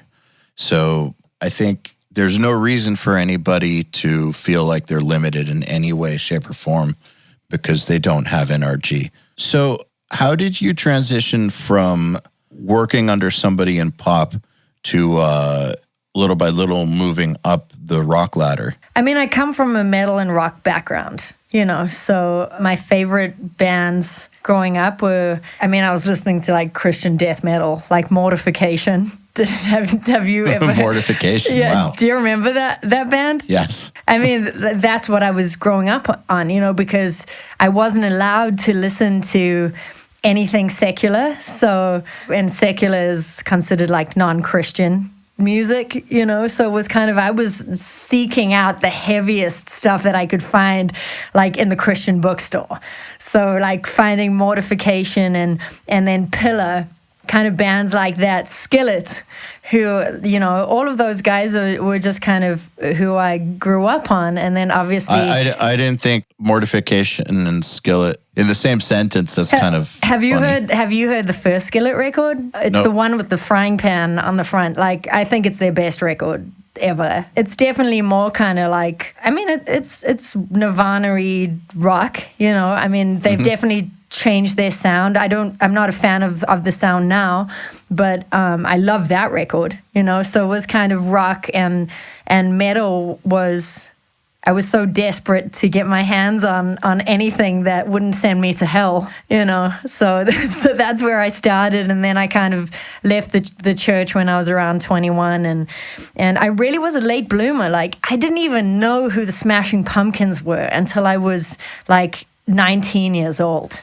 So you were like really, really in it. Oh, dude, it was so crazy. I brought home the Incubus album one day and my mom took it outside and burnt it. Oh, just because of the band name? Yeah, because it's like the male rape god or something. I don't know. Whatever it is. Like, it was just, I was not allowed to listen to anything.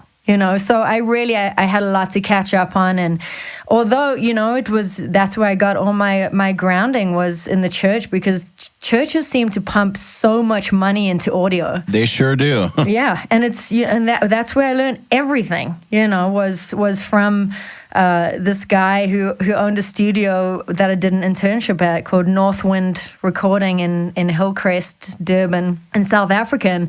And he did all the live sound, and it was like the best rock concert you ever went to every Sunday.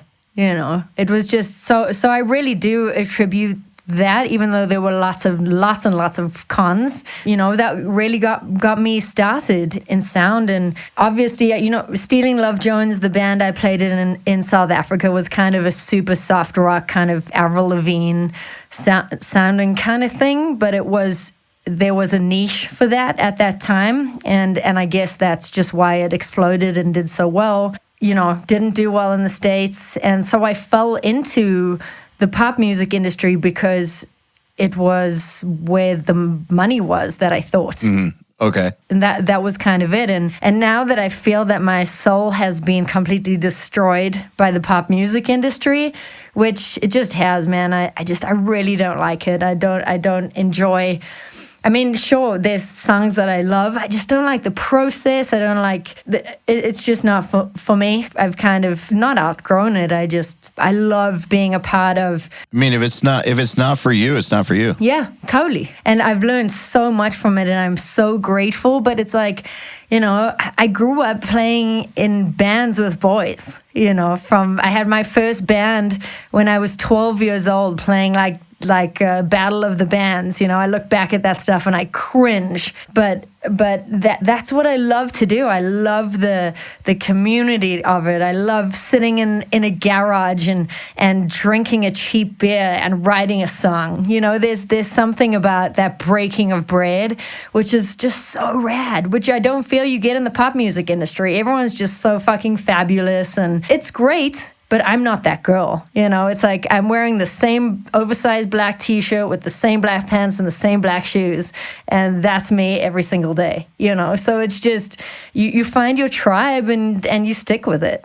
Yeah, that makes perfect sense. But how did you re-enter your tribe? I mean, now maybe there's starting to be a little more crossover, but they're kind of two separate worlds completely. I think finding my new management team was key, and Renee Mata at AAM, he's a rock dude, you know, so he's kind of opened up the doors to all his connections, and that was kind of what I was seeking out. It was just, I don't really want to do this whole top-lining production thing. I want to be in a room with a band and get back to making music the way I loved it. And the management company heard me, and I think making the right choices of your management when you get to that point too, you know, somebody that really is going to hear you and put you in the room with artists and bands that you really want to be in the room with.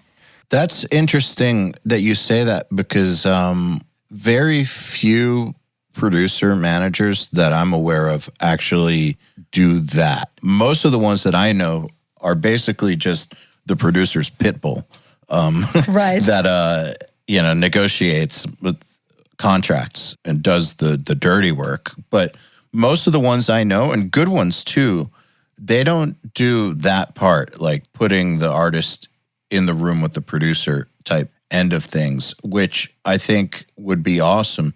It's just rare. That's super rare. I mean, in my experience, that's your manager's only job, you know, is to be putting you in the room with, you would think, artists. Right. I mean, obviously, yes, negotiating deals and handling all the stuff to allow you to be creative, but really important that they hear you and that they have the relationships to open up these doors for you too, you know, and again, like, I'm a super relationship-based person, super feely, super emo, like that's just the human that I am, you know, so it's really important to me that I'm involved in a business capacity with people that are on my same emotional level.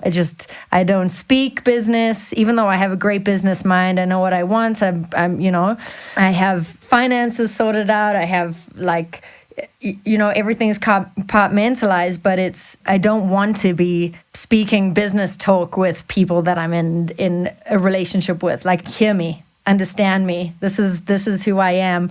Open those doors for me. Interesting that you say that, because you are good at business. Thank you. Yeah. I mean, for sure, you have to be both. I really do think that gone are the days of just being an artist and being able to be like a total fuck up and having somebody look after you. Yeah, that doesn't work. No, and it doesn't exist anymore. You know, it's like everybody is so, I know we spoke earlier of saying that maybe the work ethic is different, but I feel like it's a different way, like social media and just kids out there hustling their freaking Instagram and Snapchats and whatever else it is, you know, like it's a hustle now and you need to be on 24/7. And, you know, this is, again, talking about your brand and your business and exactly what you put out there. I mean, sure, do I look like I'm having fun and that I'm ridiculous 9 times out of 10? Absolutely. It's just my personality. I'm a big dork. But also have my shit together behind the scenes. It's really important.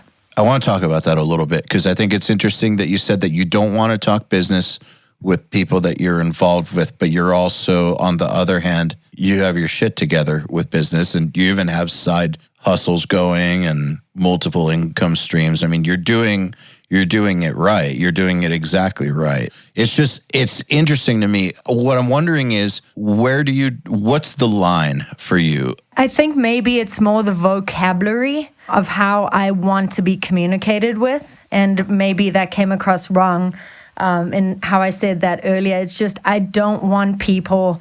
Tone for me is everything, and if you know, how I like people that I'm in a partnership with or in business with to talk to me is in a kind and loving way, even if there's something not good. That's the way I need you to talk to me because I don't handle you being business with me, and I will literally shut down and we're done.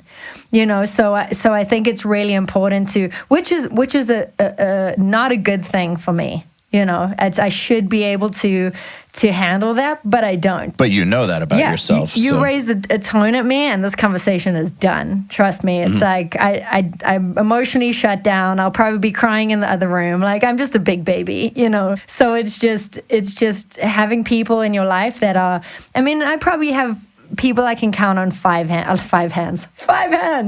People I can count on one hand. It's a lot of hands that are close to me and that I trust, you know. And I think in creating your brand and looking after yourself emotionally, mentally, all those things, because every day as a producer, songwriter, engineer, you're basically just giving yourself away, especially as on the songwriting side of stuff. You know, it's just you are just giving.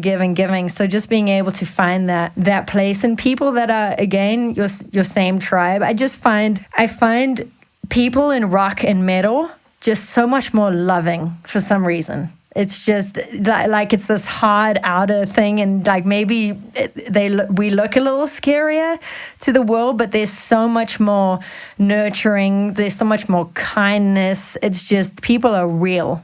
You know, I find the men are nicer to women. I don't know. It's just like maybe it's just my perception, but it's my perception.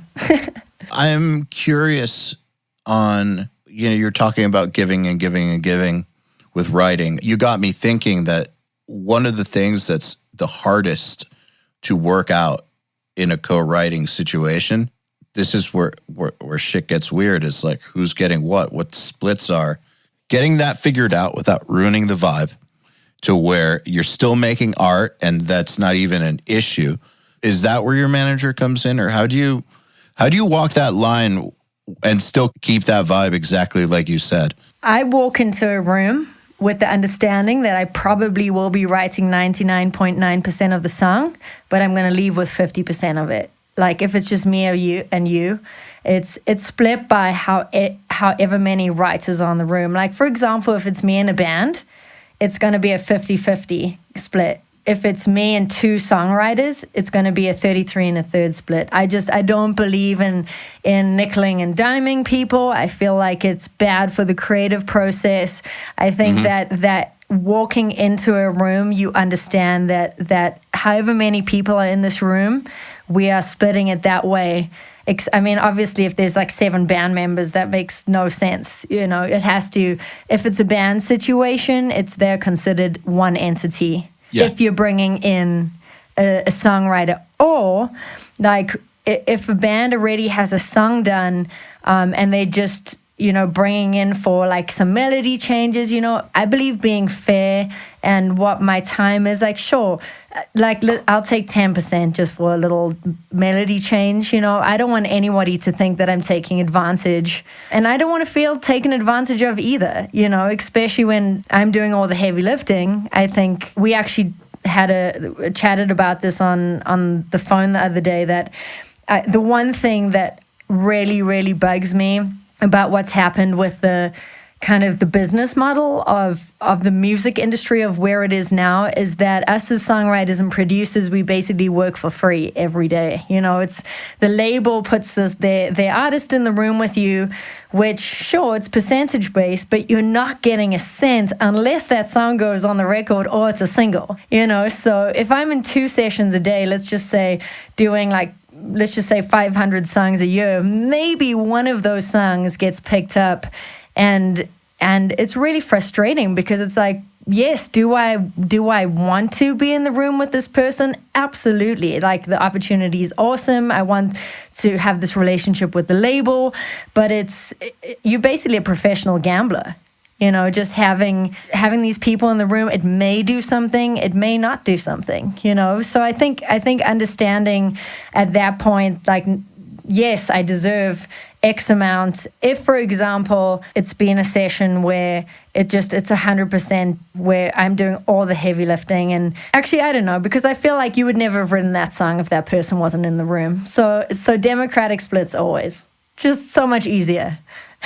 It's interesting what you just said about it. You're basically a gambler. You're right. I've never thought about it in those words, but that's a great way to put it. And that also justifies the percentage, because if you're not getting paid to be there, if you're not getting paid to be there, and the only way you're getting paid is if the song gets somewhere, then there's only one fair way to do that. Yeah, absolutely. You're gambling together. Yeah. Basically. You're basically putting your own money into somebody else's career, which kind of, like, I had this whole mental breakdown at the end of last year, because I'm just like, what am I doing?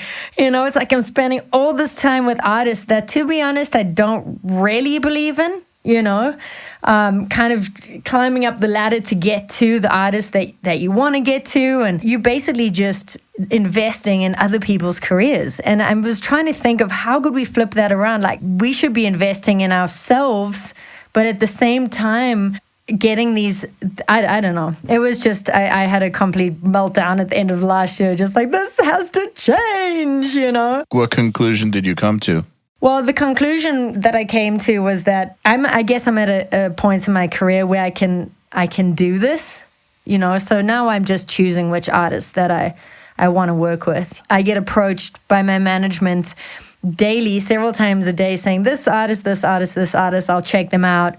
If I like them, I'll say, cool, let's go for it. Otherwise, at the beginning of your career, yes, you take every single job that you can, every single artist, because this is building your repertoire, it's building your songwriting. I don't know. I guess now it's just being a little bit more picky and selective, and just really investing your time into people that you believe in. Did you have to kind of train yourself to say no? Absolutely. I think, when you're doing so many sessions a day, and you feel like, I need to be writing this song, otherwise I'm worthless. Like, nobody's going to, like, how's the label going to find out about me? Like, that person, that artist could be the one.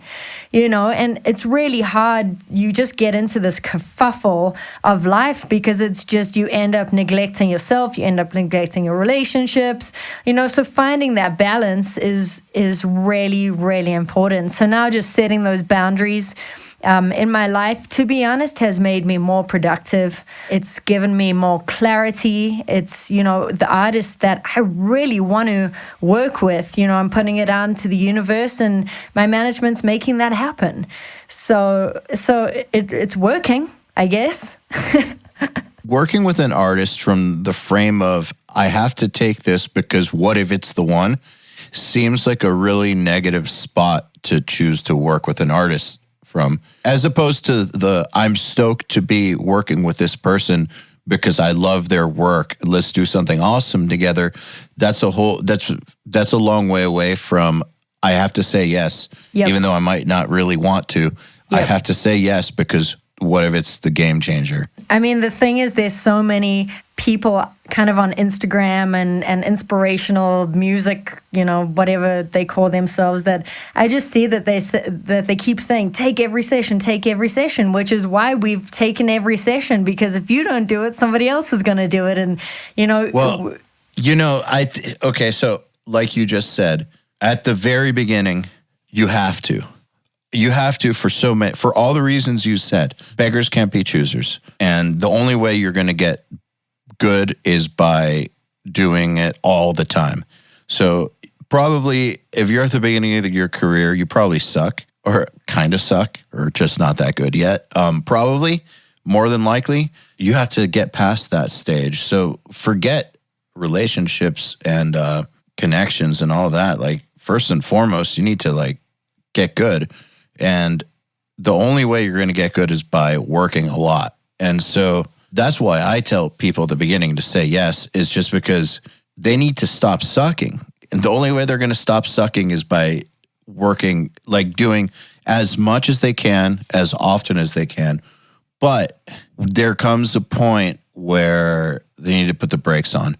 Just saying yes to everything is I think is just as unproductive as not saying yes to anything, because by not deciding intelligently who you're spending your time with, you could be wasting a lot of time with a lot of people that are going nowhere. Yeah, I agree. And burnout is a real thing in this industry. Yes. I mean, maybe in every industry, but I mean, that was me at the end of last year. I was just burnt out, going into these sessions just in my head, just fucking miserable, and then you're not giving the artist what they deserve, whether they deserve it or not. It's like you don't have your best foot forward, which doesn't look good for you, and once again, you are your own brand, your own best PR person. It's like your personality and your relationship is the reason why people come back to you.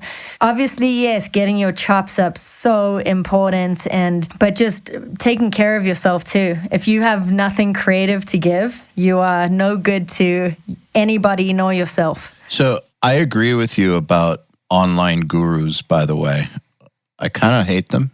And I think that people should take everything, me included, everything that online or any sort of thought authority says with a grain of salt, because it really disturbs me how the worship that happens for what some people say online, whether it's a producer that they love or it happens to me too, where someone will take things I say way too seriously and way too literally and way too exact. And I'm speaking from my perspective always. That might not be applicable for somebody else's life. And I have fucked up a lot in my life. So I definitely have made my share of mistakes, and I shouldn't be listened to like a deity, in my opinion. And it fucking disturbs me. It disturbs me. It makes me really uncomfortable when people do that, because I don't think that it helps them at all. I think that the way that you should take online advice or any sort of advice is with a grain of salt and as it applies to your own situation. Yeah, and we're just bantering here, so don't listen to anything that we just said over this past couple of hours. Ignore it completely. Exactly. No, but it's just, I know what you mean. Lots of people online say yes to everything, so a lot of people are just saying yes to everything because that's what they see online. I really do encourage people that anything that you're doing that somebody else advised, stop for a second and ask yourself if that advice really makes sense for you at that point in time. Because, for instance, I've seen some millionaire producers be like, never do anything for free. I never do anything for free. Like these dudes that have like 17 platinum records and like 5 Grammys and like a $10 million house. And they're like, I never do anything for free. It's like, well, no shit, you don't do anything for free. Like, you're like, our financial situation's slightly different, buddy. Plus, I bet you did do some things for free 30 years ago. Absolutely. At the beginning. That's the thing is when you hear people talking from successful people talking, you have to remember that they might not necessarily remember what it was like to struggle. They might not have an accurate memory of what they went through. And they may have forgotten some of the steps. They may just be talking about how they feel about life now. If you're not at the same level that they're at, then you might not want to take everything they say as like gospel. Yeah, and I mean a lot of people say to me, "Oh, but you know, it's like I don't have the finances to be able to learn how to engineer or learn how to produce, or you know, you got really lucky being in the room." And I'm like, "Yes, I did, but everything that I've learned, to be honest, is what I've learned online, tech-wise." You know, it's YouTube, URM Academy. You can go down the rabbit hole and learn how to do absolutely everything without spending a cent. You know, and I think that's invaluable information because there's no limit to what we can do and what we can learn. And, you know, no money has to be spent unless you want to in learning how to create, be a master of your craft. We put out the majority of our information for free, but the stuff that we do charge for, we try to keep pretty reasonable so that no one can say, I mean, Summit tickets are expensive, but in general, like what, Nail the Mix is $20 a month. Yeah. Like if someone can't afford that, like if they actually can't afford it, maybe they're not in a position to be worrying about recording because they've got some serious financial problems that they need to deal with. And maybe now's not the time to, like if $20 a month is not within range, then maybe there's some other things you need to prioritize because that's like no money whatsoever if you want something. But the goal was to make it to where people don't have that excuse. Like if they want to learn, there it is. It's fucking cheap as shit or free. And it's not like an $80,000 commitment, like Full Sail or something. Yeah, no, it's incredible. And, you know, I have absolutely no musical education at all. I've never studied music, never studied engineering, never studied production, never studied songwriting. You know, I have a degree in nothing, you know, and it's just kind of, I mean, I feel like I have a degree in life, which is pretty rad, but, you know, it really is testament to being a go-getter and that you don't have to have, you know, unless that's something that the opportunity you afforded and you want to, you know, I wasn't in that position and everything that I've learned has been 100% online based, you know, and generally for free. And then obviously being in the room with producers and engineers and just kind of having a hawk eye and watching everything that's going on. I think that's great. The world is changing. People are learning things differently now. Do I think education is important? Absolutely. You know, I think there's different ways of learning. Some people need to see things. Some people need to hear things. Some people need to be shown things. I'm definitely a visual person. So seeing stuff, watching the Nail the Mixes, you know, like I don't really want to read anything. You know, I'm not a reader. I want to be watching. I want to see why you're doing that.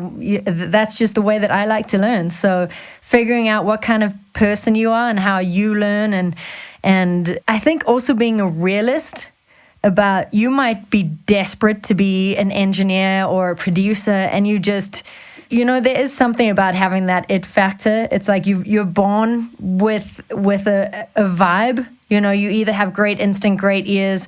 It's something you can be taught, but it's better if you have that instinct. Yeah, that thing like charisma or talent, those things, you can't really train charisma or talent. Like it is what it is. But the thing is, Those are just bonus points. Like, I know people that are not very talented who have done great in music through hard work. And I know lots of people with lots of talent who got nowhere because they fucked around. Yep. Like, so two of the most talented people I ever met were my roommates at Berkeley. They were complete fuck-ups, drug addict fuck-ups. And they were so much better than me at music. I don't mean technically. I mean talent-wise. They just had so much more talent than me. Technically, we were similar, but like their brains were just superior to mine. Like they were so fucking talented, but they were such fuck-ups that these guys could have definitely done whatever they wanted musically. They were so fucking good. And in any genre, it didn't matter. They were that good, but one just went back to his home in Missouri and lost his mind. The other one just disappeared. I've seen that happen way too many times where someone has talent and it still goes nowhere. It's kind of the artist's curse, huh? It is, but the thing is, the artists I know who go places combine the two. So they have talent and they have work ethic. Has anybody ever like not wanted to work with you because you didn't go to a formal school? Nope. I didn't think so. It's never even come up. Yeah. Just like I said, just know your shit, you know? It's kind of, sure, could I play you like some crazy scale? Absolutely not, you know? But can I figure it out? Yes. Can I sight read? No. But can I figure it out? Yes. You know, so it's like when you're getting into the room with somebody, 10 times out of 10, nobody's putting a chart in front of you and going like, play this. You know, that's never happened to me ever in like 20 years of being in the industry. Maybe one time at church, but you know, that's ridiculous and ages ago. I really do think that people are not judging you on your kind of music theory abilities. You know, nobody's having these, not in the rooms that I'm with 9 times out of 10. Like, sure, it can be like some cool nerdy guitar talk or whatever about this scale and like, you know, which is rad. But it's not a thing like, oh, you don't have a music degree. Oh, we can never work together. You know, it's not like that. It's all about the vibe and the vibe you're creating in the room and the intuition and, again, the emotional intelligence for the music and understanding the room. You know, that's all the stuff that counts. At the end of the day, when somebody puts that record on, most people are not like charting it out. You know, they're listening to it and they're having this human connection. And that's what making a record is about, is this human connection and putting it onto a physical, you know, platform.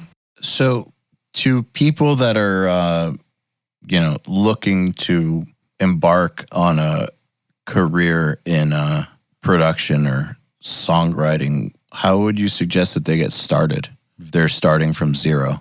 I think it's important to start writing songs yourself. You know, I feel like a lot of people, strangely enough, that are songwriters don't play any instruments. And I would highly, highly encourage you as a songwriter. It always is completely bizarre to me where somebody will walk into a room and just have like a melody sung out like into their phone. There's no chords behind it. They don't play an instrument. That weirds me out too. So weird. Have you had that experience? I've worked with people like that before. It makes no sense to me whatsoever. Like, I don't understand how that's writing, but it is. Yeah. But I just like, that's not how my brain works. Yeah. I mean, my brain doesn't work like that either. And like, sure, sometimes at like 3 a.m, like I'll wake up and I'll have a melody in my head and I'll run to the bathroom and sing it into my phone, you know, but then the next day I'll come and I'll map it out, you know, and then have an idea to present with like maybe a whole kind of bass drums guitar thing, or maybe even just a piano underneath it. You know, just to kind of make the idea like fleshed out a little bit more for people to understand. So I would highly encourage, as a songwriter, if songwriting is what you want to do, like learn basic piano skills, like, you know, just be able to chord out like very simple like triads or whatever it is, just so that you can articulate your idea a little bit better. And then, you know, I think there's nothing wrong with taking a song that is a hit record and putting it into your Logical Pro Tools and mapping out exactly like how many bars in a verse, what's happening in this pre, what's happening in the chorus, what's happening in the post, is there a middle eight in this song? Like, what is this melody doing? And really just deconstructing the song, and I feel like that is how totally. Even now, when I approach, if I go into a session with a metal band that maybe I'm unfamiliar with, I will start kind of studying the songs and seeing kind of how, there's absolutely a structure for every genre. There's a pop structure, there's a rock structure, there's a metal structure. Sure, metal gets a little bit more creative. I think that is such a great idea for you to use as a template, just to see kind of how chords are progressing or how vocal melodies are changing, how many bars for X, Y, or Z. It really is a foolproof structure, I guess. And like I said, I still do it now. I'll go to the top song on the chart and kind of listen to it. And sure, I have my own opinion of how I would have done things better, but I don't have a song on the top 10 charts, so they have to be doing something right. I totally agree with what you're saying. Analyzing music, I think I must have analyzed over 200 songs, like before I turned 20. Just Wow. like in depth, like before having a DAW, just like not just songs, like orchestral music, just soundtracks, just writing down everything that's happening, how it's working emotionally, how it's working thematically, how it's working harmony-wise, structurally, like everything. Just analyze the fuck out of it and really, really understand it. Doing that enough, I think, was one of the most. People ask me about like what's some of the most powerful stuff you've learned, like that has made the most difference. That's probably up there among the top 5 things I've done that have given me the most return on investment. Is the way that helps your musical mind. There's nothing quite like it. I agree. Why reinvent the wheel? Obviously there was somebody that had to invent the wheel. And I do believe in musical integrity, and maybe you have this crazy idea which just takes the world by storm.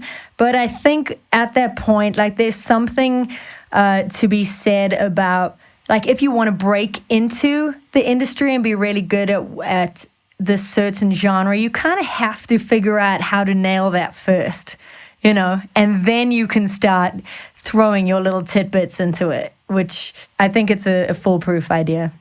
Plus, you can't control if the world's is gonna respond to your music. So to approach it from the perspective of I'm going to set the world ablaze with my music is kind of unrealistic. Like, I get it if people have those ambitions, because I get it. I've always had huge ambitions, but you should still approach it in the most realistic way possible. And so the way that helps you get the deepest understanding possible of the craft is the best, in my opinion. Yep, I agree. So awesome. I think this is a good place to stop it.